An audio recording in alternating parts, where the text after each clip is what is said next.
If your nightmares come alive at 3 a.m., you're in the right place. Welcome to 3 a.m. Tales by Wren. Are you ready to face your deepest fears? Then join us, if you dare. In the quiet countryside, where rolling hills met dense forests, stood an old house with a history whispered by the winds. It was here that Mark and Sarah, newlyweds full of hope and dreams, decided to begin their life together. The house, weathered by time and neglect, seemed to beckon them with its rustic charm and promise of solitude. As they unpacked their belongings in the dim light of dusk, Sarah couldn't shake the feeling of being watched. Mark dismissed her unease as natural nervousness about their new home. Yet as night fell, strange occurrences began to unfold. One evening, while I was cooking in the kitchen, I heard giggles echoing through the hallway. Thinking it was Mark trying to lighten the mood, I followed the sound, only to find him in the living room, engrossed in unpacking books. Unease crawled up my spine like icy fingers. Their first encounter with the spirits came subtly. Late one night, as we lay in bed, a faint psst sounded in my ear, causing me to bolt upright. I, half asleep, asked what was wrong, but he brushed it off as a draft. Little did they know it was just the beginning. The next few weeks were filled with inexplicable events. Objects moved on their own. Footsteps echoed in empty rooms. Shadows danced on the walls where no light should cast. Sarah's anxiety grew, while Mark struggled to maintain his rationality. One stormy night, while Mark was away on a business trip, Sarah found herself alone in the house.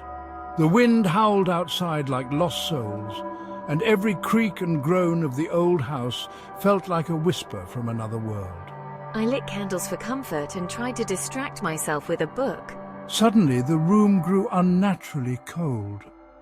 The candles flickered violently, casting erratic shadows. From the corner of her eye, Sarah saw them. A fleeting glimpse of a boy and a girl, dressed in old-fashioned clothes, staring at her with sad eyes. Before she could scream, they vanished into thin air, leaving her trembling with fear. When Mark returned, he found Sarah pale and shaken. Mark, you won't believe what happened last night. I saw them. A boy and a girl. They just vanished. Sarah, it must have been your imagination. You were alone. It was stormy. But he struggled to believe her. That is, until he too began to experience the inexplicable. Their breaking point came one evening when they found old photographs hidden in the attic. A family of 4 from the 1920s. The father's face sent chills down their spines. A man who, in a fit of jealousy, had murdered his wife and children before taking his own life. The tragic tale of the ghost family now haunting their home unfolded before them like a curse. Desperate to rid themselves of the malevolent spirits, Mark and Sarah sought help from paranormal experts, but to no avail. The ghostly children continued their mischievous games, their psst sounds growing louder and more frequent, driving the couple to the brink of madness. In a last desperate attempt, they decided to leave the house, hoping that a change of environment would bring relief. They packed their belongings and moved into a new home in a bustling city, eager to leave the horrors behind. Months passed, and Mark and Sarah started to rebuild their lives. The nightmares of the old house faded, and they found joy in their new surroundings. But just as they began to feel safe again, strange things started to happen. Mark, did you hear that? One night, while unpacking boxes in their new home, Sarah froze as she heard a familiar psst sound right next to her ear. Oh no, not again.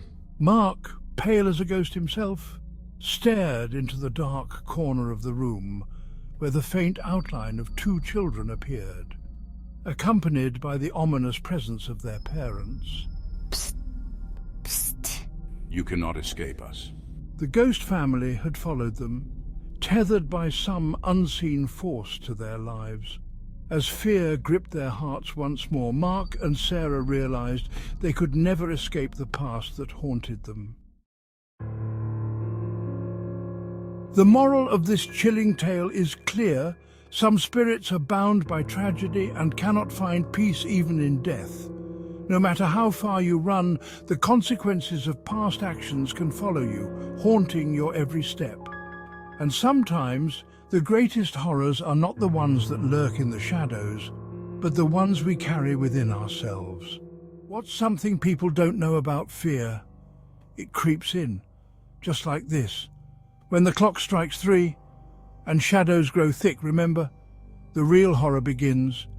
Good night.